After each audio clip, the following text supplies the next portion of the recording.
If you're about to take your very first cruise, pay close attention because planning the trip is only part of the experience. Knowing what to do once you board the ship is a completely different story. In this guide, I'm breaking down the 20 most important things every first-time cruiser needs to know, from embarkation day to the moment you step off the ship, based on the real mistakes and unexpected surprises that catch passengers off guard year after year. These are the little details that can save you money, reduce stress, and make the difference between feeling like a first-time cruiser and cruising like a pro. Let's get started. Number 1. The mandatory muster drill. One of the very first things you'll do once you're on board is the muster drill, and it is not optional. This is your safety briefing, and every single passenger is required to complete it before the ship sails away. Here's how it works. On many ships, you'll watch a short safety video, sometimes even before boarding through the cruise line's app. Then visit your assigned muster station so your cruise card can be scanned. Your muster station is your designated gathering point in case of an emergency. The exact procedure varies by cruise line and ship, and some sailings may still require passengers to attend a traditional in-person briefing. Don't put this off or assume you can skip it because you're tired from travel. The ship needs every passenger accounted for, and getting it done early means one less thing to think about as you settle into your first day. Take care of it as soon as it's available, then get back to enjoying the ship. Number 2. Put your phone in airplane mode. This might be one of the most expensive mistakes a first-time cruiser can make.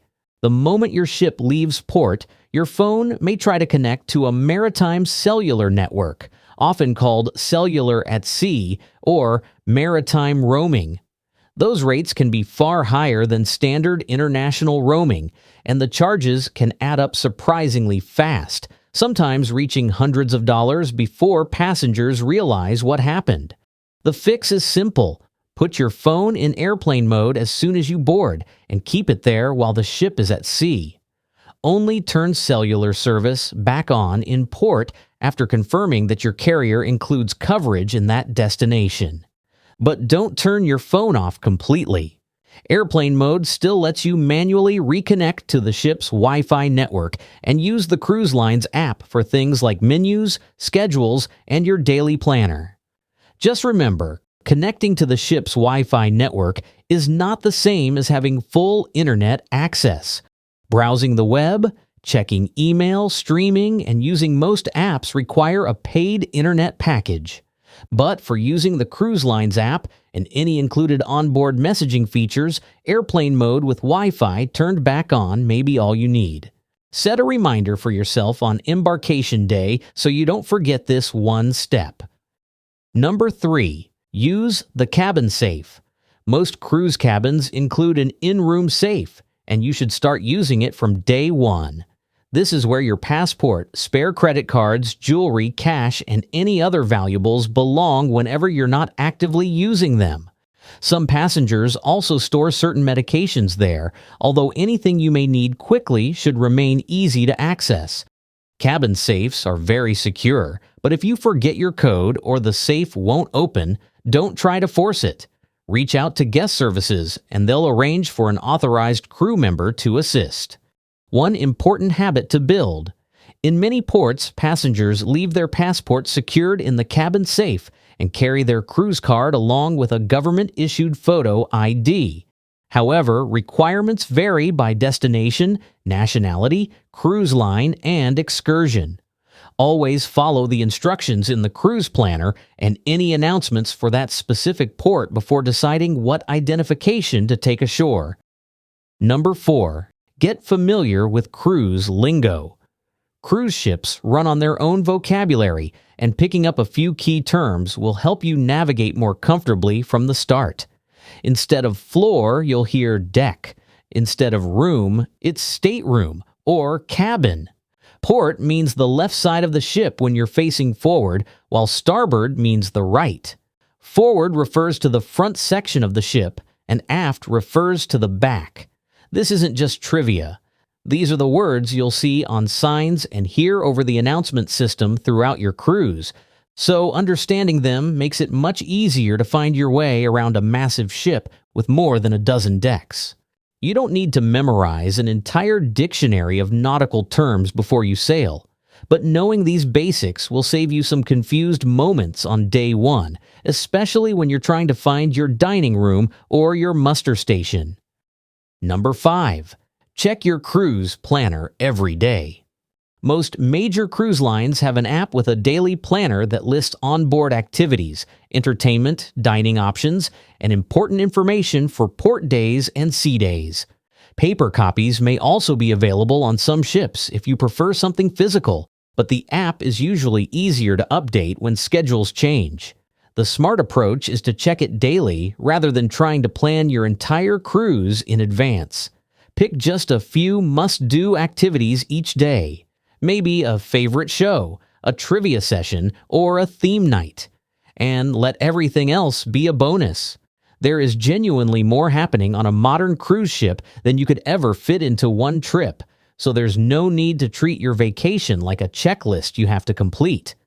On many cruise lines, you can also reserve showtimes and certain dining slots directly through the app. Popular comedy shows and production shows can fill up fast, so if there's something you really want to see, it's worth booking it early rather than hoping you can walk in.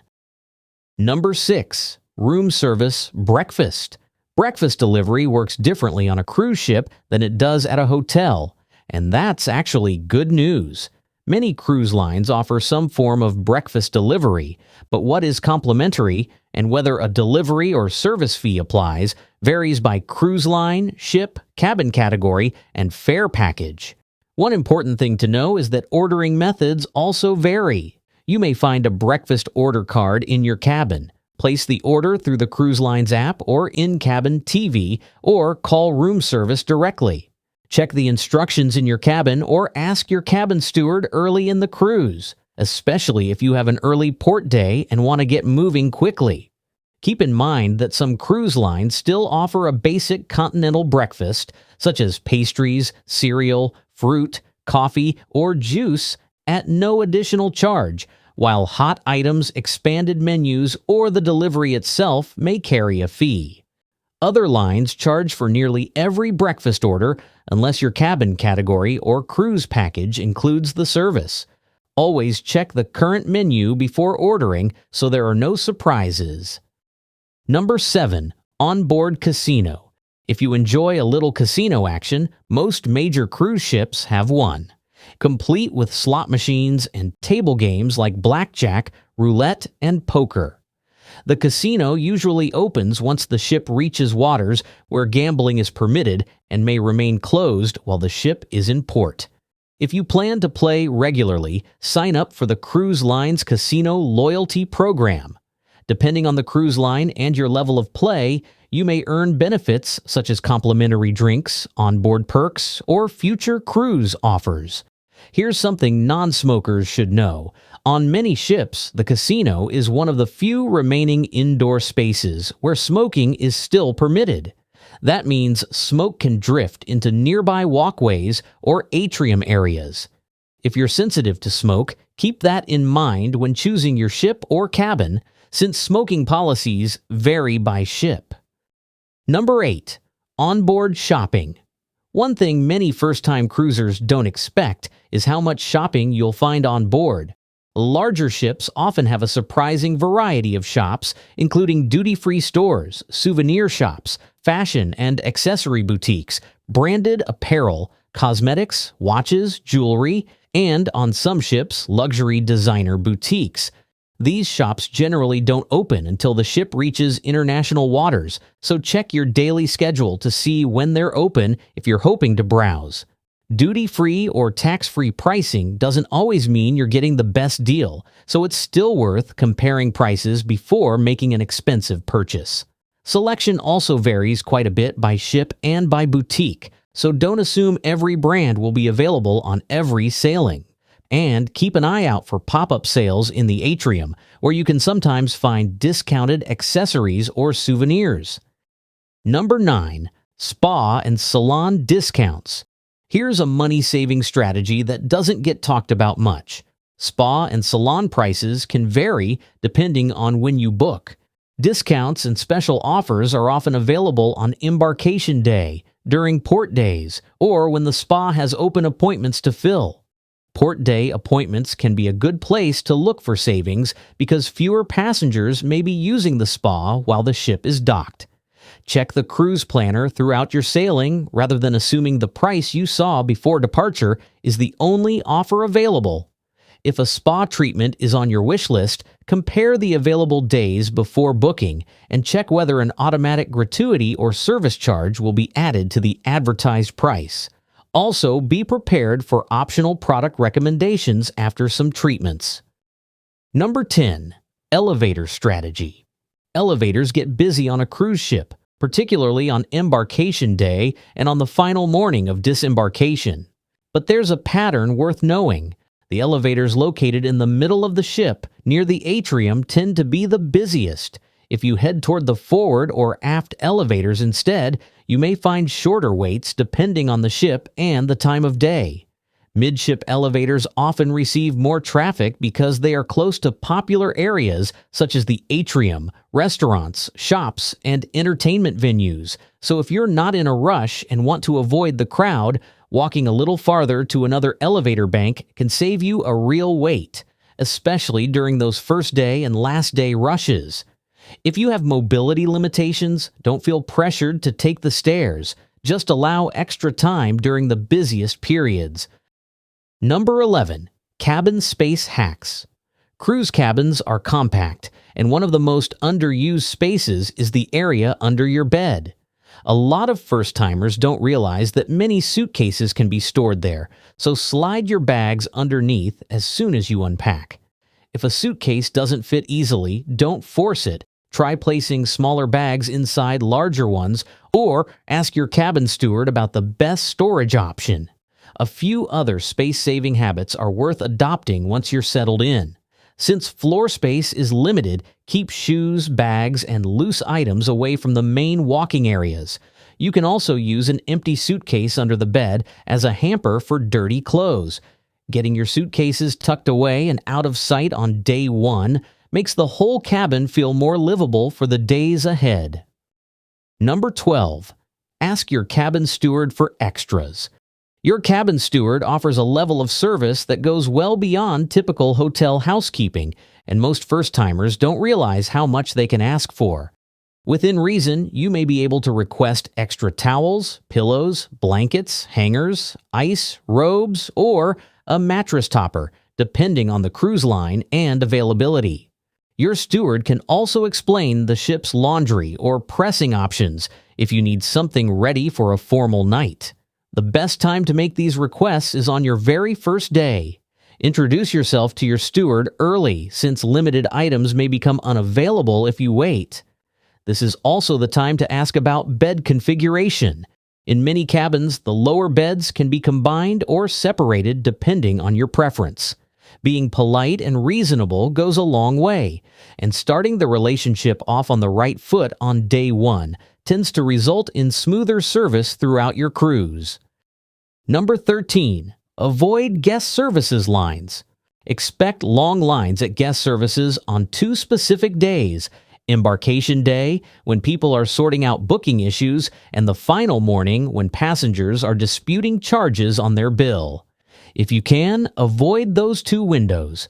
Guest services is often staffed around the clock, so late at night after a show or early in the morning before the crowds arrive may be much quieter. An even better strategy is to avoid needing guest services at all for billing issues. Check your onboard account daily through the app or your stateroom TV. Catching an incorrect charge soon after it appears is usually easier to resolve than waiting until the final night to dispute a much larger bill. Make this a quick daily habit and you may avoid that final morning line altogether. Number 14. Laundry specials. Ask your cabin steward whether your cruise line offers laundry specials. These are often available during the cruise, though the timing and availability vary by line and ship. This can be particularly handy on longer sailings or if you deliberately packed light. Here's why it's worth doing the math. Per item laundry pricing can add up surprisingly fast, while a fill-a-bag special usually charges a flat rate for as much clothing as you can fit into the bag provided by the ship. If you're able to time it right, that flat fee can represent real savings compared to paying item by item. A small foldable duffel bag is still useful for dirty laundry, souvenirs, or redistributing your belongings before the trip home. Number 15. Cruise excursions. When it comes to exploring a port, you generally have two options: booking through the cruise line or booking independently with a local operator. Each comes with real trade-offs. Cruise line excursions tend to cost more, but if an official excursion is delayed, the cruise line knows where you are and will coordinate the response. That may mean waiting for the tour or arranging transportation if the ship cannot remain in port. Independent tours can be less expensive and often come with smaller group sizes or more unique experiences, but the responsibility for getting back to the ship on time falls entirely on you. Either way, do your research and book anything you're excited about ahead of time, since the most popular tours can sell out. There's also an important term to know if your cruise includes a tender port. This means the ship anchors offshore instead of docking directly, and passengers are transported to the pier in smaller boats, sometimes using the ship's own tenders. This process takes time and will eat into the hours you have available to explore, so factor that into your planning if you're on a tight schedule. Number 16. Ship time versus local time. One of the most confusing parts of cruising is that ship time doesn't always match local time in port. Some ships adjust their clocks during the cruise, while others keep the same ship time throughout the sailing, so never assume the local time is the one your sailing is following. The one rule to remember is that the official ship time is the only time that matters when it comes to getting back on board before departure. Check the cruise app, daily planner, gangway signs, or onboard announcements for the time being used on your sailing. The tricky part is that your personal phone may automatically update to reflect the local port time, which could be different from ship time, and that mismatch is exactly how people end up missing the ship. A simple fix is to bring a basic watch that you manually set to ship time, or turn off automatic time zone updates on your phone and verify the correct time before going ashore. Number 17. Weather can change your itinerary. Weather has the ability to reroute your cruise, and while that might sound disappointing at first, those changes are made to protect passengers, crew, and the ship. If a storm or hurricane is forecast near a scheduled port, the ship's crew may need to reroute to a different destination altogether, which is a far better outcome than being caught somewhere the storm is heading. It's also worth knowing that itinerary changes aren't always weather-related. Sometimes a port gets skipped for operational reasons, or the conditions there simply aren't ideal that day. Either way, the captain and bridge team make itinerary decisions with safety as the priority. Going into your cruise with a flexible, go-with-the-flow attitude will serve you well, since itinerary changes are simply part of cruising. Number 18. Fun cruise culture. Cruising has its own set of traditions that you won't find anywhere else, and once you notice them, they're hard to miss. Matching cruise t-shirts are a popular choice for couples or groups, especially on embarkation day or a port day. Decorated cabin doors are common on many cruise lines too, but check your ship's rules before bringing decorations, since permitted materials can vary. And keep an eye out for cruise ducks, a fun, informal tradition that's become especially popular on lines like Carnival and Royal Caribbean, though you'll spot them elsewhere too. Sail away is another cruise ritual worth experiencing. If you can, head up on deck when the ship departs on day one. It's a great moment for photos, sail away drinks, and that first real feeling of being on vacation. One more thing worth knowing. On sea days, the best pool deck loungers can get claimed early in the morning. Many cruise lines discourage saving chairs for long periods, so only claim one when you're ready to use it. If the main pool is crowded, look toward quieter spots like the aft decks, or the promenade, where you can often find more availability. Number 19. Planning for disembarkation. A little planning can make your last morning much less stressful. One major decision is whether to use self-disembarkation or assisted disembarkation. With assisted disembarkation, you usually place your tagged luggage outside your cabin the night before, then collect it in the terminal after leaving the ship. With self-disembarkation, you carry all your own luggage off the ship, so only choose this option if you can comfortably manage every bag yourself. Elevator waits and lines can be long that morning. Also, plan your outfit for disembarkation morning in advance and set it aside the night before, along with a pair of shoes so you're not scrambling. And while self-disembarkation requires more physical effort, it can be one of the earliest ways off the ship once local authorities clear it. If you're flying home the same day, avoid booking an unrealistically early flight, since customs, immigration, traffic, and airport transfers can all cause delays. The night before you leave, take a few minutes to review your onboard account on the TV or app. If you notice anything you don't recognize, contact guest services before going to bed if possible. It's much easier than dealing with long lines on disembarkation morning. Number 20. Final checks before leaving the ship. Before you step off the ship for the last time, take one last look at your onboard account to make sure everything looks correct. If you purchased a photo package, also make sure you've completed any required selections, purchases, or downloads before leaving. Post-cruise access varies by cruise line and package. Beyond that, do one final sweep of your cabin. Check the drawers, the closet, and especially the safe. It's surprisingly easy to leave a passport or valuables behind in the rush to get off the ship. Before closing the cabin door, use the same final sweep every time. Safe, chargers, drawers, bathroom, under the bed, and documents. Now, I'd love to hear from you. What's one cruise tip you wish you'd known before your first cruise? Or if your first cruise is still ahead of you, what's the one thing you're most curious or nervous about? Let me know in the comments. Happy cruising! And to keep getting ready like a pro, check out the video on your screen. It's loaded with even more cruise advice.